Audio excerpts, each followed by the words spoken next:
We're gonna be ranking the top 5 One Piece villains. So we're gonna be naming our top 5 from 5 to 5, 4 to 4, 3, all that stuff.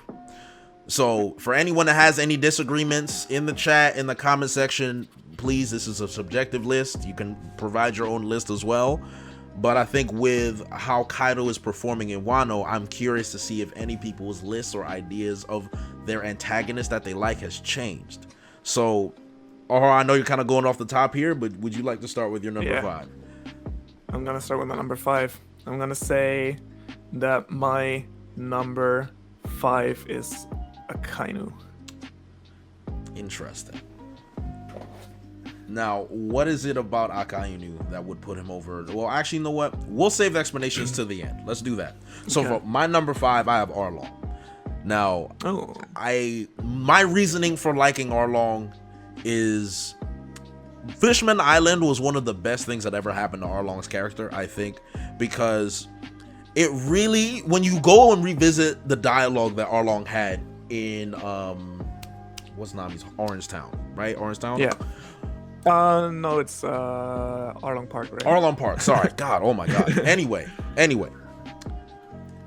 Arlong's rhetoric about fishmen and how he's trying to build up his fisherman brethren all stems from an inferiority complex that he had developed from an early age that they've been trying to fight, and Fisher Tiger has been trying to fight. And the fact that he and Jinbei are basically the opposite sides of the route you can go when you've dealt with racism is very interesting. As a black man, that's something I really resonate with, because there are two sides. In the past, it used to be Malcolm and Martin Luther King. In this case, I don't know if Oda researched it or not, but in this case, Jinbei took more of the peaceful route, work from the inside, while Arlong was more of, I'm going to uplift my people, and we're going to dominate the people that belittled us and look down at us, because we are actually better than you. So Arlong, in that, with that dialogue that he had, was so profound based on what we saw from the Fisher Tiger flashback, where I'm at a point where I'm like, man, do people understand how great of a villain Arlong was? Yeah. Just from an ideological, philosophical standpoint, Arlong was one of the most enjoyable villains.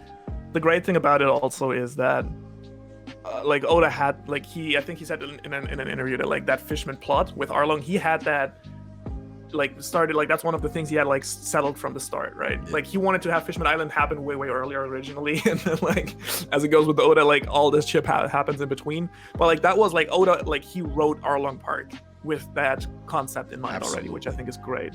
Which makes sense, because it works perfectly in retrospect also. So yeah, I 100% agree. And, like, I think yeah.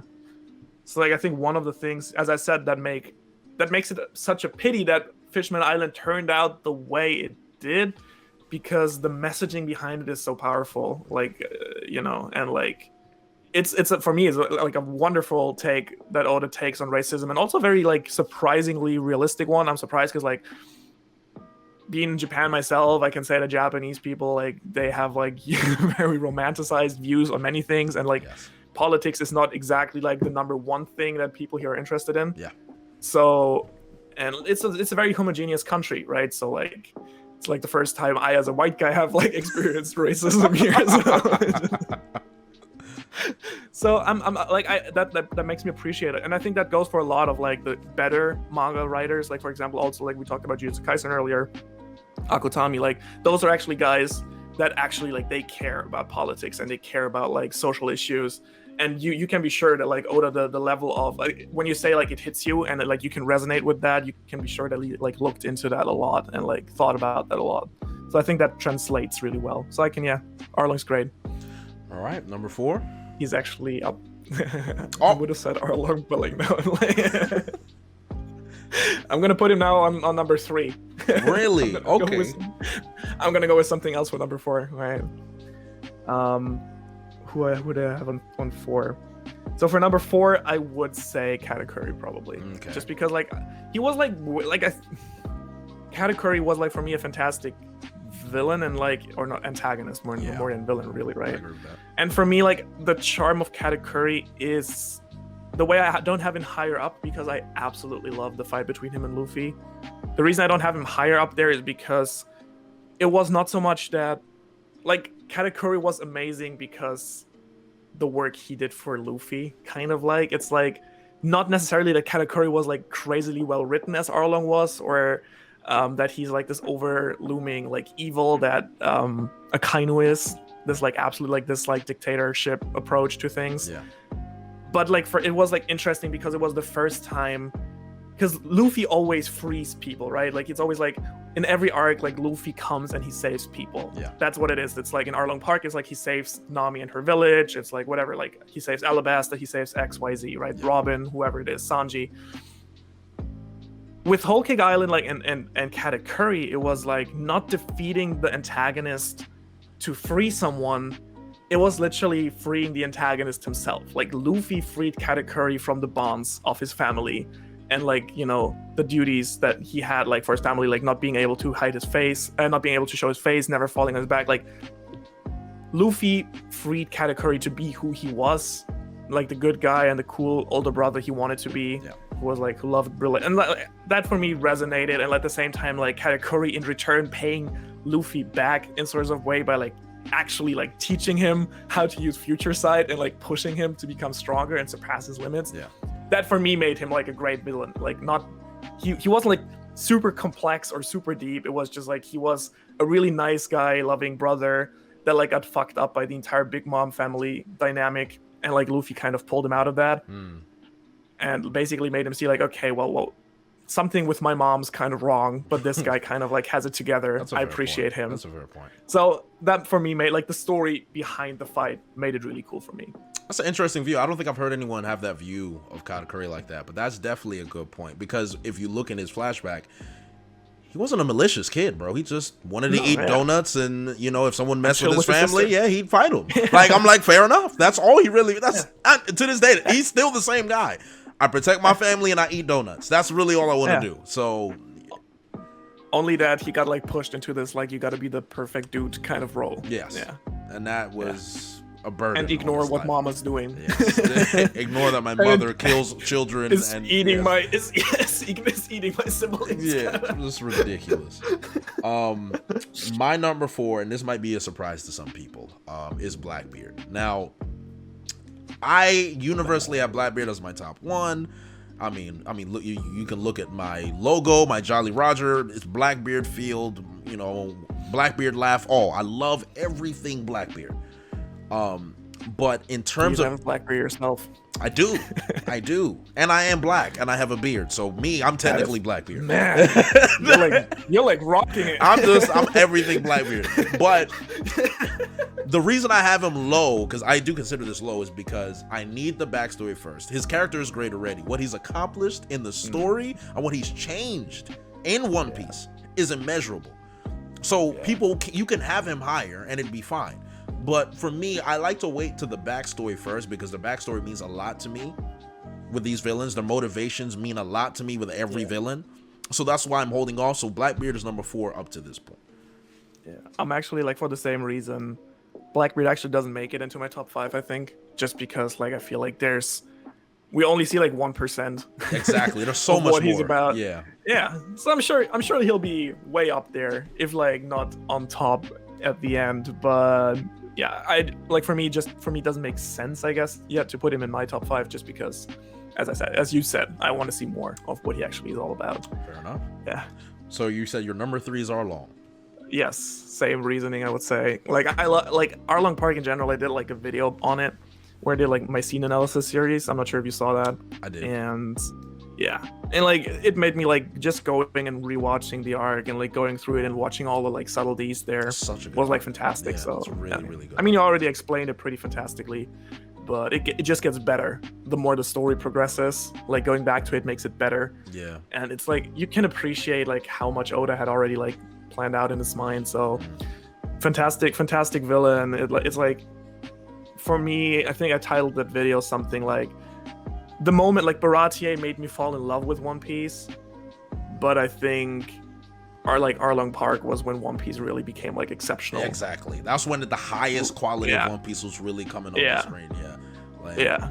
I think the most emotional moment we had in One Piece up to that point was when Luffy said, "Nami, you're my friend." Like, if you didn't cry at that moment, I don't know, because that was a lot. Also, Nami stabbing herself as well. Talk about intensity, man. Yeah, it was crazy.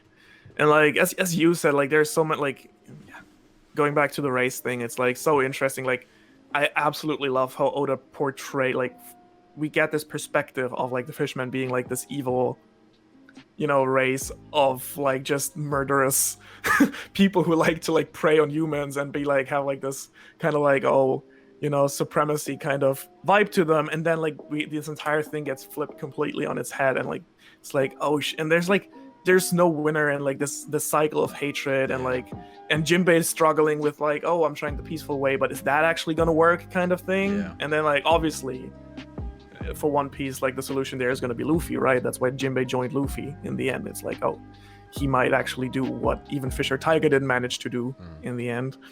But yeah, absolutely fantastic arc. I love all the setups there, and it makes like makes me kind of sad that Fishman Island wasn't even more intense than it could have been, because we came with these intense. It was like, oh, Jinbei seems to be the only it was like already warming up. It was like, oh, Jinbei was kind of like, he seems to be the exception kind of dude, but then like Fishman Island just flips everything on its head, and I feel like that could have been even more intense than it already was. So yeah.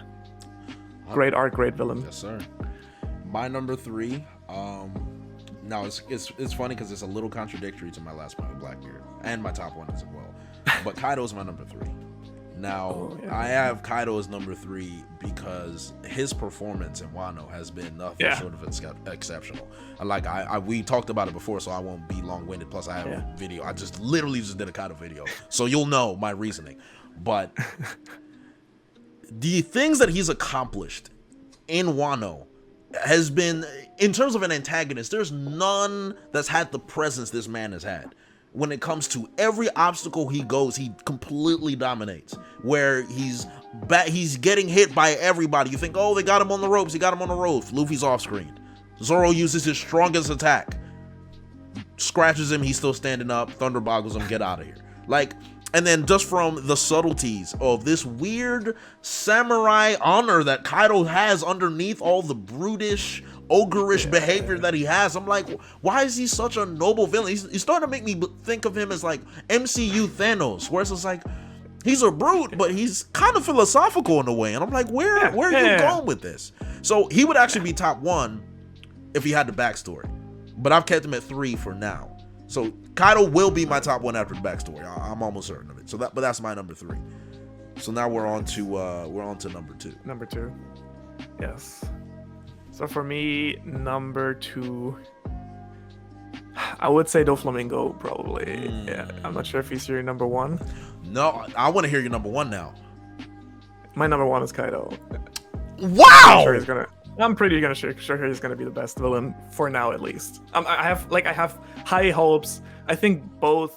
I think like Blackbeard definitely has but he will probably. I would be very disappointed if he didn't become number 1 at some point. But now, yes. I absolutely love Wano so far. Like the only arc above it for me is Enies Lobby and Water 7. And that being said, Rob Lucci doesn't make it on my top 5 list just because he's a great villain, but the beauty of Water 7 and Enies Lobby lies not in the antagonist for me. What's great there is like all the symbolism and the struggle and the growth and like everything that happens. But it's like, and Lucci fits perfectly in there, as even does someone like Spandam, right? Like they balance each other fantastically in like their seriousness and jokiness. But they are not, for me, what makes this arc the best one in One Piece for me. So he kind of does make it into that top 5 for me. So yeah, for me, I would say Doflamingo was great. I know, we don't have to get into the reasons why people love him. I was not a fan of Dressrosa in the anime. In the manga, it's way better. Very fair. The anime was like, painful. to be fair, the anime made me drop the anime. A lot of people, believe it or not, dropped the anime because of Dressrosa. It was really bad. Yeah, it was bad. No, it was like, because that was when I think that was when I caught up with the anime, and like just that weekly watch, it was like, I remember when Luffy had that 10-minute timeout, and that lasted for like a half a year, I think. Christ. And I was like, the citizens running from the birdcage, like 5 minutes of just citizens running. I couldn't believe what I was watching. The animation quality was so low, and it was like, let's have a recap, and it's like 5-minute recap, and it's like 5-minute recap. Citizens are still running, birdcage is still closing in. Zoro still is here. Luffy's still there. It's like, I don't need a map. They didn't move. Yeah, I just, wow. I think it's universally agreed in the community that Dressrosa was one of the worst anime arcs we've got. Yeah. Which is sad because Doflamingo genuinely excellent. Is a fantastic, excellent villain. I mean, I wouldn't say always, but these Joker types of characters usually do really well. Like no matter if it's like a Hisoka or Joker himself, or like I like that villain type. It's like very archetypical, but absolutely love it. And also like his backstory was great. Like it's still like giving Doflamingo that kind of like sad, tragic backstory, but still making it clear that the guy was basically a nut job from the start. Yes. And then like his relationship with Rocinante, like I absolutely love that character. Yep. So and then this tying everything in together with Law, so that made him a top 2 villain for me. There. What's yours? So I have a bone to pick with you, Ohara. I do. Please. Dofi is my number 2, so we agree on that. Dofi is amazing. I believe that a majority of the One Piece community believes he's the best villain in One Piece. That's their opinion, fair enough. Again, for me, when it comes to villains, their ideology matters a lot. But when it comes to aesthetics and presence, impact on the story, impact on the protagonists, Doflamingo's impact on the protagonists themselves, the pain, the torment he caused, the toys, the whole toy dynamic of Dressrosa was really dark when you think about it. It's very really dark. I was like, wow, the way he took over Dressrosa and the way he turned the people against King Riku, that was dark. Like shooting his own brother, like from what he did as an antagonistic force was very, very strong. Which is why like people who are good villains in terms of their own villainy, I really put a lot of stock in. Which is why a lot of people like Frieza, and all Dragon Ball Z villains are your textbook villainous villains, right? So a lot of people they're always iconic.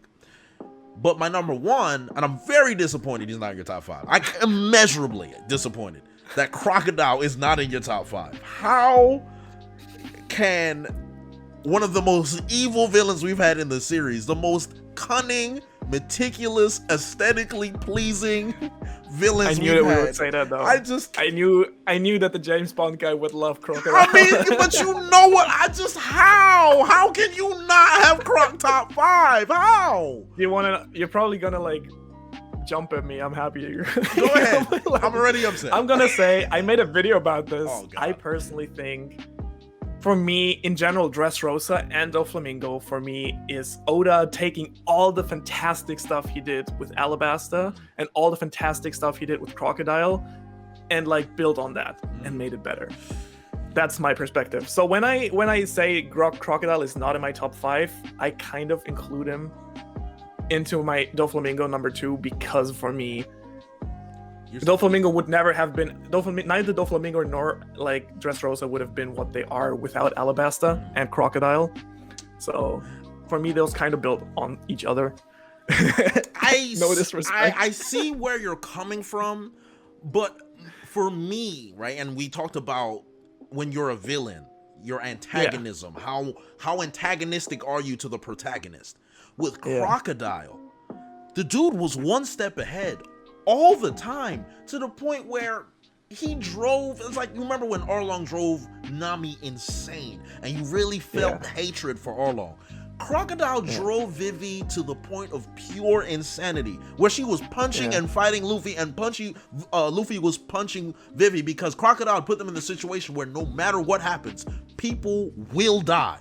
Crocodile's got y'all that down bad. He had people infiltrate both sides. Crocodile was just, oh my god, the aura of this man, of just like, no matter what, he killed Luffy twice, bro. Like, it's just like, when you revisit Alabasta, it seems like Crocodile was dominating from the very beginning to the very end, where Luffy had to come back for a third time.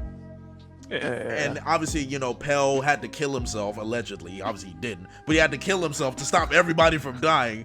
And then Luffy had to go down to the catacombs of Alabasta and break bedrock just to beat Crocodile with blood on his hands. I'm thinking, like, it was so hard to defeat Crocodile. His presence will never, it's very hard for it to be eclipsed for me. And I mean, that's why Crocodile's my top one. I have no issues with that. I mean, for me, it might be a bit disrespectful to like cluster Doflamingo and Crocodile together, but for me, there's like, it's so, I mean, like, I'm not gonna go into detail, but like, obviously, parallels are just so obvious, and like, you know, the mastermind pulling the strings, controlling the country, pretending, like, basically blaming the true good guys for what's going, and then all these things, the Doflamingo family, underworld stuff, yeah, you know what I mean? Yeah, and so on and so forth, and it's like, yeah, for me, I class it, like, I feel like, you know, putting both of them together in the top 5, I mean, for me, like, because they're so similar in the setups, but like, in no way do I discredit how great Crocodile was. Like, I get it, but like, I kind of cluster them together a bit disrespectfully. Hey, listen, everyone has a right to their opinion, and that's why we do these things, because it's all about opinion. However, in the future, please say Crocodile's name at least. That's all I ask. Just say Dofi and Crocodile. I will accept that answer. I will. Sure thing. I'll think of you. But yeah, as for my number 1 is for Kaido. I mean, I don't think, like, there's so much, so I don't think we have the time to go into detail. But like, just the scale on which Kaido has been a villain, and like, and like we talked about it earlier, right? The nuance to his character, and like this, like, every single chapter of Onigashima, not even Wano, like just Onigashima, we didn't know shit about. Like, Kaido didn't appear basically until Onigashima almost, because like Oda was so careful not to reveal anything about him. It's like in every chapter since then, like just in tiny bits, we get like fed stuff about him, and like, not only has he completely lived up to the expectation of being that like complete monster, like like people generally like him, I think, now. and yeah, just so much. I'm really excited to see like his backstory and like how things are going to turn out, but like, just the scale on like the scale on what that he operates, and like, you have to think like that dude, like Oda tried to portray him as like this dumb beat club kind of character, but that dude is basically the mastermind behind the entire, like, everything since the time skip, kind of. Yo everybody, thanks for watching. Make sure to subscribe here to get the latest from the channel, or also check out some other videos that might suit your specific tastes.